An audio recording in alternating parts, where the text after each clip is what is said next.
vamos continuar a nossa apresentação no tema O zelo pela tua casa me consumirá, com o subtema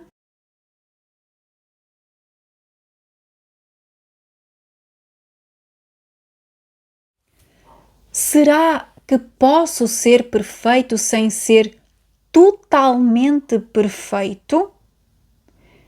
E aqui quero focar no total, porque muitos cristãos acreditam que basta o parcial. E isso já é uma contradição com a palavra perfeito. O parcial já parece demais para muitos cristãos, mas ninguém pode ser parcialmente salvo. Então, o foco nem sequer sou eu. O foco é Deus. Se olhar para o eu, o parcial pode parecer muito bom. O parcial pode ser até o único possível. E então precisaremos de justificar que perfeito não é perfeito e que talvez signifique outra coisa. Ao olharmos a Deus, ao contemplá-lo, o nosso muito bom é ainda iniquidade. Se continuarmos a olhar para Ele, é a Ele que nos vamos transformando. Se nos focamos em nós, transformamos-nos em mais de nós próprios. Se nos focamos nos outros, transformamos-nos mais neles, em mais quedas, em mais defeitos, em mais iniquidade. Se me foco em mim, transformo-me em mais de mim. Se me foco nos outros, transformo-me mais no que eles são. Se me foco em Cristo, transformo-me à semelhança de Cristo. Transformamo-nos mais e mais naquilo em que nos focamos. Somos transformados por aquilo que contemplamos. Qual tem sido o nosso foco? Para onde temos estado a olhar? O que tem tomado a nossa atenção? É mais os defeitos dos outros? Os meus defeitos? Os problemas do mundo? Ou as virtudes de Cristo? Certa vez, uma senhora falou comigo muito preocupada com uma amiga cristã que havia sido iniciada no Adventismo e se tornou estranhamente budista. Ela deixou de crer em Cristo, deixou de crer que Ele morreu por nós. Para ela, Cristo foi apenas assassinado, não morreu pelos nossos pecados. Eles creem que nós não precisamos de um Salvador, apenas de buscar em nós mesmos a salvação. A salvação que se pode encontrar no caminho da iluminação e das encarnações cíclicas, onde o karma, que dá a cada um segundo as suas obras, castiga ou recompensa em vidas melhores ou em vidas piores, em vidas de animais, em vidas de plantas. Esta busca sem fim tem como foco o nosso eu interior, o eu que vai tomando consciência e conhecimento cada vez maior até atingir a iluminação, o Uno. O pecado não é considerado pecado, é apenas um erro com o qual eu vou aprendendo. Então o pecado é uma forma de eu experimentar novos conhecimentos e aquele a quem ofendo com o meu pecado, ele também tem que passar por essas experiências. Essas experiências são necessárias para aprender alguma coisa, mesmo que seja algo muito negativo, como um divórcio, uma traição, uma morte, sei lá, alguma coisa que seja pecado. As consequências do pecado e o sofrimento por ele causado são tidos por estas crenças como circunstâncias da aprendizagem no caminho da iluminação. Tal como Satanás insinuou a Eva, prometendo que iria entrar numa nova e mais elevada esfera do saber. Livros que engrandecem o pecado têm aumentado cada vez mais nas prateleiras das livrarias. O eu tem tomado a frente das prateleiras e tem sido a preferência de grande número de leitores. Um dos livros mais vendidos ultimamente é o best-seller de Cola Riley, Pelo Pecado Me Liberto. E ela tem uma série de livros. Este faz parte de uma série de livros que se chama Os Pecados dos Nossos Pais. Ela tem ainda outro romance intitulado Doce Tentação. Outra autora escreveu o romance Pecado Preferido. Nora Roberts escreve Fruto do Pecado e também Pecados Sagrados. Nuno Nepomuceno escreve Pecados Santos. Fátima Campos escreveu O infinito está nos olhos do outro. Gustavo Santos escreveu O Último Testamento. Tu és o próximo Messias. Sacha Mariana escreveu No humano tudo tem de ser belo. O mundo tem enveredado pelo foco no eu. Defende que o meu próprio interior me revela a verdade ou uma verdade. Segundo este pensamento, são as minhas experiências sensoriais e espirituais, visões, audições, sentimentos, aparições, sensações, emoções que me garantem aquilo que é verdade. Muito perigoso, não é? Essa verdade torna-se tão relativa quanto cada ser humano que existe na Terra. Nós não podemos encontrar em nós mesmos nem resposta, nem solução para a nossa vida, pois tais experiências não são confiáveis. Os nossos sentidos, as nossas sensações podem ser manipuladas pela química do nosso corpo. Podem ser manipulados por anjos caídos, que têm já 6.000 anos de aprendizagem da psique humana. Se eu não tiver uma boa química para obedecer, os anjos podem interferir nas minhas sensações, nas minhas percepções da realidade.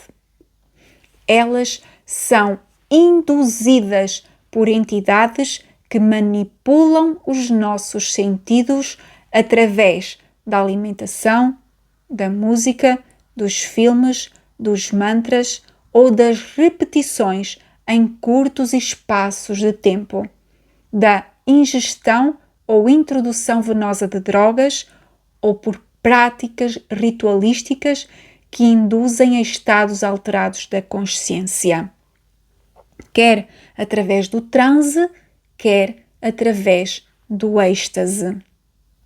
O transe pode ser induzido através de músicas muito altas, de baterias, de ritmos repetitivos de curta duração, de vários artifícios musicais, mas isso vamos ver num outro estudo especificamente sobre a música.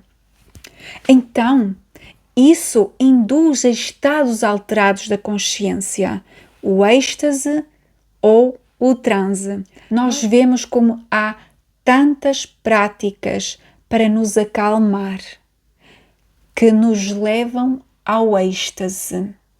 E vemos também muitas práticas e métodos para nos excitar que nos leve ao transe. Ambas são perigosas, ambas são uma porta aberta para a influência de anjos caídos. Então, a verdade não pode partir destas experiências sensoriais, ainda que convençam ao toque, à visão, à audição, com sentimentos fortíssimos de amor, de paz, de felicidade e alegria, uma alegria suprema. Ela tem de vir de fora de nós, tem de ser revelada. A verdade não está dentro de nós, a verdade tem de ser revelada. Eu me recordo de uma experiência de uma colega minha, na altura em que eu praticava o Reiki, uma prática de cura alternativa, perigosíssima para o cristão.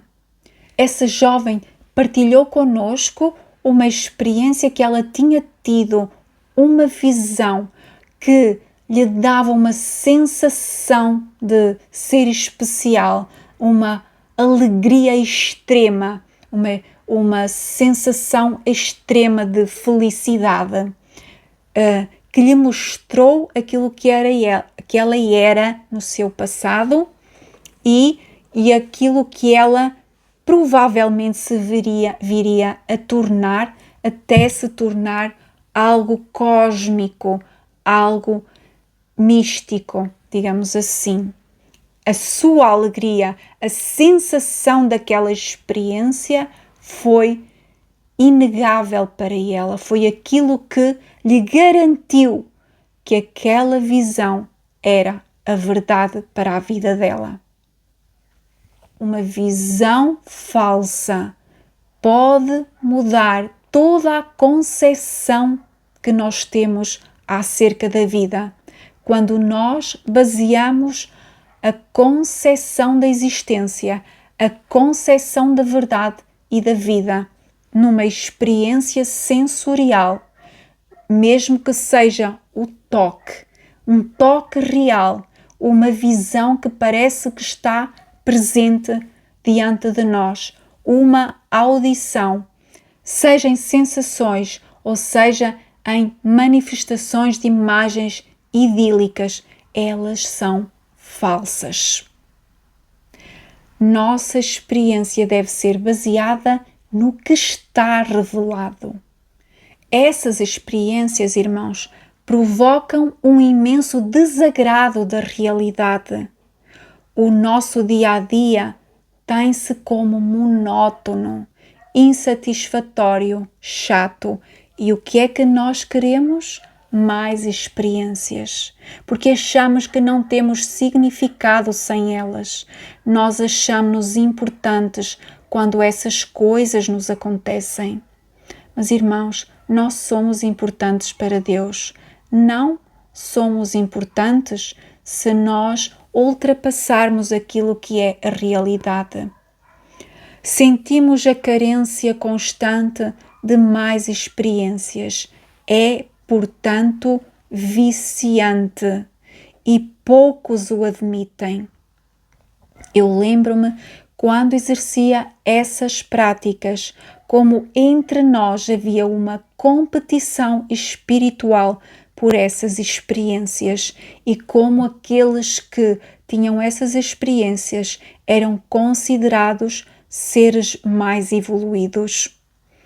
Muitos estão a estragar os pequenos prazeres da realidade que são dados por Deus para se entreterem nos vícios trazidos por tais experiências que podem até ser práticas de relaxamento oriental, como o yoga, o reiki, a meditação, a visualização ou técnicas de visualização, práticas de autocompaixão, tai chi, qigong, liangong, qigong, shiatsu, kung fu e muitas outras, irmãos.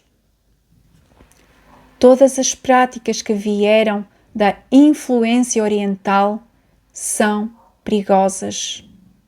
São perigosas, irmãos. Sejamos cautelosos. Apenas no reino das trevas pode haver relativismo e multidiversidade de modelos de salvação. Os anjos caídos não se importam qual a forma como escolhemos perder-nos. Pode ser do modo mais variado e criativo. No reino de Deus, porém, somos conduzidos por uma verdade que não emana das minhas percepções ou escolhas, mas do que é revelado. Só a mentira pode ser relativa, já que é proveniente da opinião e perspectiva de cada ser humano. O homem apresenta muitas propostas, consoante suas experiências e sua forma de ver e interpretar o mundo. A verdade, porém, não pode ser relativa, pois provém de um só, que é Deus, e por isso tem de ser revelada. Tudo aquilo que olhamos e ouvimos, e comemos, e vestimos, e tocamos, e fazemos, é aquilo em que me vou transformando. Se me foco nos defeitos dos outros, transformo-me nos defeitos dos outros. Se me foco no mal das notícias, no mal que é divulgado todos os dias, é nisso que me vou transformar. Nós somos seres por natureza imitadores. Cuidado, irmãos, com aquelas crianças que ainda não têm o caráter formado, porque eles imitam. E pasmem, o nosso caráter só está completamente formado aos 30 anos. Por isso é que aqueles que estudavam na escola dos profetas, aqueles que estudavam para serem os sacerdotes, os músicos, os que serviam no templo, só podiam começar a exercer aos 30 anos. Por isso é que Jesus começou o seu ministério apenas aos 30 anos. Não é interessante?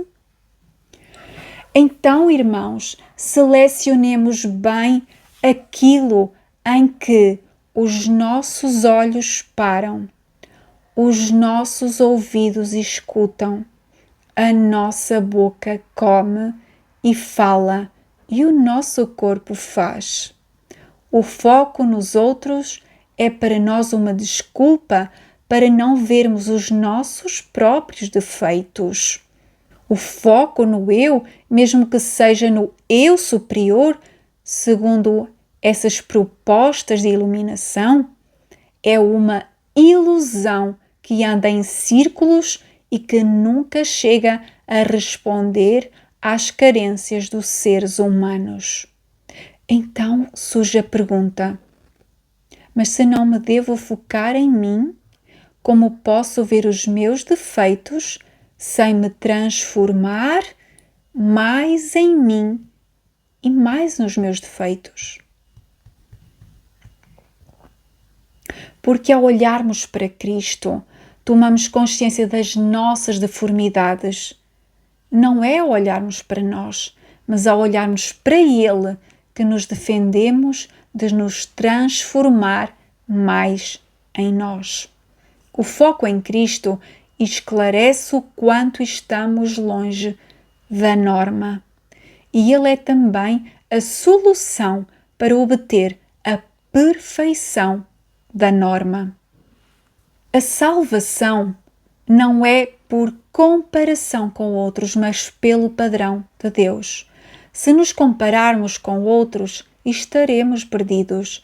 A salvação não é uma competição com os outros, é um conflito interno, é um conflito com Satanás, com as suas seduções, que são tentações, porque fazem eco com aquilo que eu desejo. Por várias vezes já me perguntaram: tu queres ser mais santa do que os outros? Na verdade, sim, quero. Olhem para o vosso lado esquerdo, olhem para o vosso lado direito, para trás, para a frente, e digam se não querem ser mais santo do que os outros. Espero que sim. Se não formos mais santos do que os outros, estaremos perdidos. Eu quero ser como Jesus. Ele é o meu padrão. Ele é o meu foco. Eu não estou a tentar ser mais santa do que os outros. Não posso estar focada nos outros ou me torno mais como eles. A vida espiritual não deve ser uma competição com os nossos irmãos. Mas sabem uma coisa?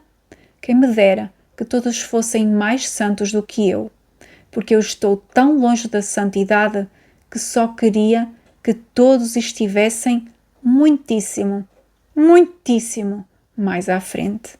Então, também não quero ser como eu sou. Não quero focar-me em mim. Não quero ser mais de mim. Mas não estamos em competição. Cristo tem o pódio do céu para todos os que a Ele se achegarem. Ser fiel até à morte e eu lhe darei a coroa da vida. Devemos ajudar-nos uns aos outros, não competir, não comparar-nos.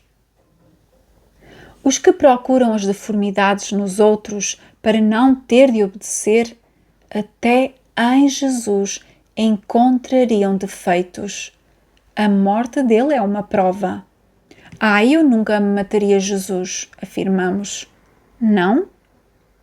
Crucifica-o, dizemos cada vez que pecamos. Precisamos ter consciência de que o mais leve dos pecados é uma ofensa a Deus e à sua soberania. São um grito de crucifica-o. O que me tira mais do céu? Matar ou mentir? Será que no céu não pode haver assassinos, mas pode haver mentirosos? Mas Deus não é injusto, já que um pecado é muito grave e o outro é menos grave? São ambos graves o suficiente para me tirar do céu. No entanto, mais ou menos grave será definido em tempo de sofrimento no fogo ardente. Apesar disso, temos banalizado a mentira, porque temos banalizado tal pecado. E por isso raramente nos arrependemos disso e raramente pedimos perdão por essas mentirinhas. Quantas vezes nós já pedimos perdão por elas? Arrependemos-nos de verdade? Seria muito triste se perdêssemos a vida eterna por causa de uma mentirinha. O que primeiro leva a alma para longe de Deus é a transgressão nas pequenas coisas. Por seu pecado em partilhar do fruto proibido, Adão e Eva abriram as comportas da dor sobre o mundo. Alguns podem considerar a transgressão como coisa muito pequena, mas vemos que suas consequências não foram nada pequenas. Não pensemos que uma mentirinha, uma maledicência, um ciúminho não trará uma montanha de consequências. Às vezes não conseguimos compreender porque não progredimos na vida espiritual. Desesperamos, achamos que não saímos do mesmo e não analisamos que as coisas pequenas nos impedem de fazer as grandes. Pode ser por estarmos travados por transgressões que já não consideramos graves. Nossos cristãos têm entendido mal o amor de Deus quando, quanto mais o têm amado, mais consideram que Ele será tolerante no pecado.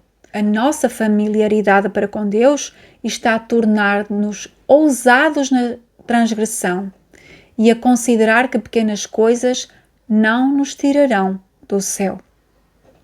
Pregações em que não se fala de correção e mudança de vida, que só se fala de amor, é porque não compreendem que, e o amor é este, que andemos segundo os seus mandamentos.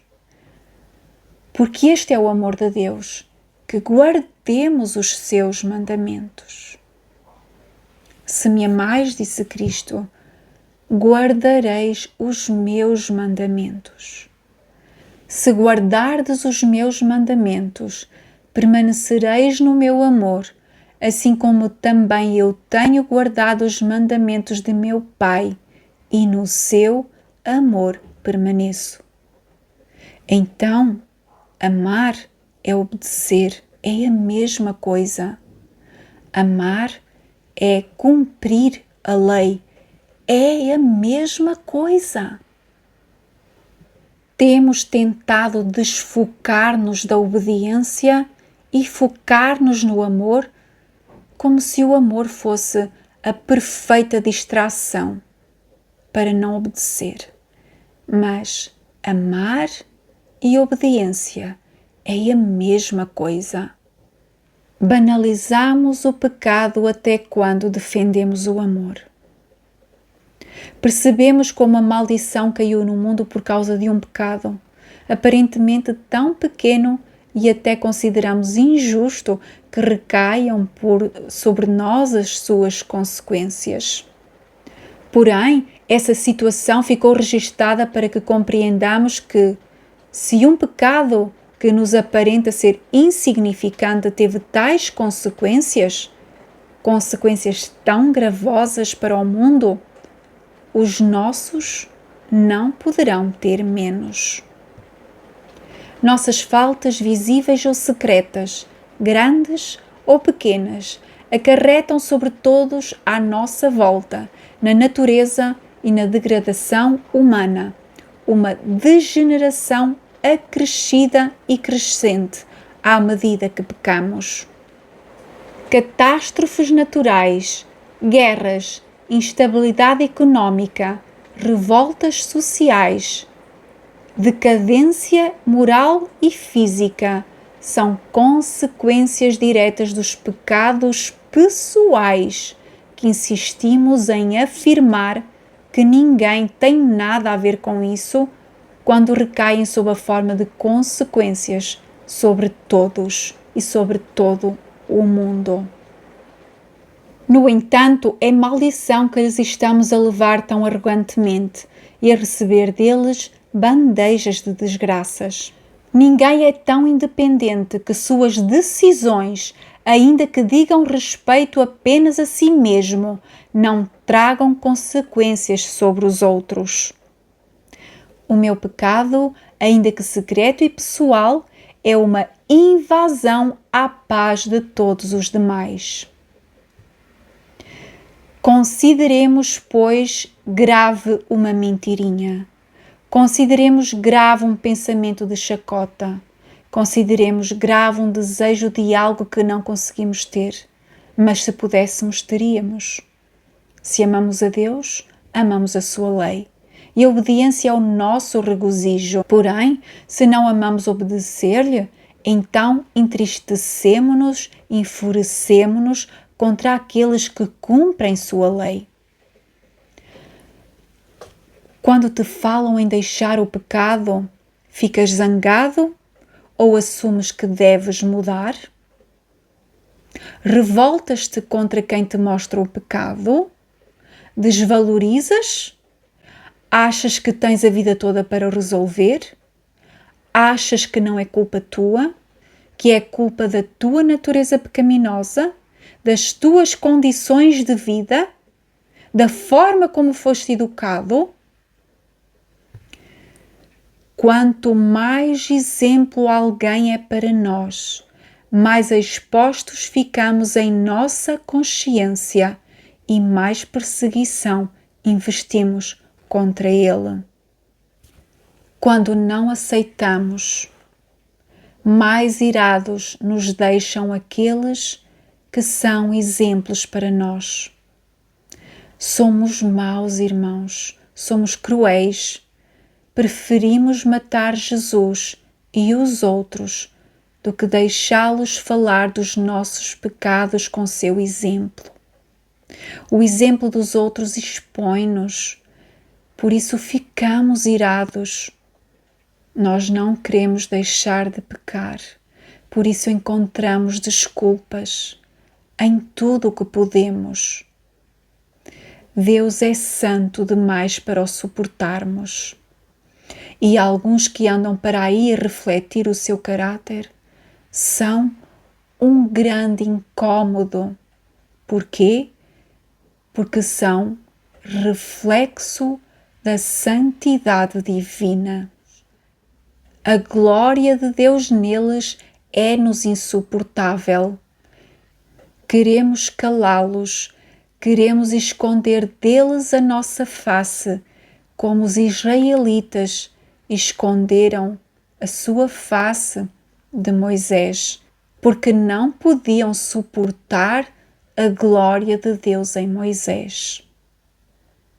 No próximo vídeo, nós vamos ver o tema Quem nos despertará se não há quem pregue, e vamos falar um pouquinho ainda sobre a química da obediência.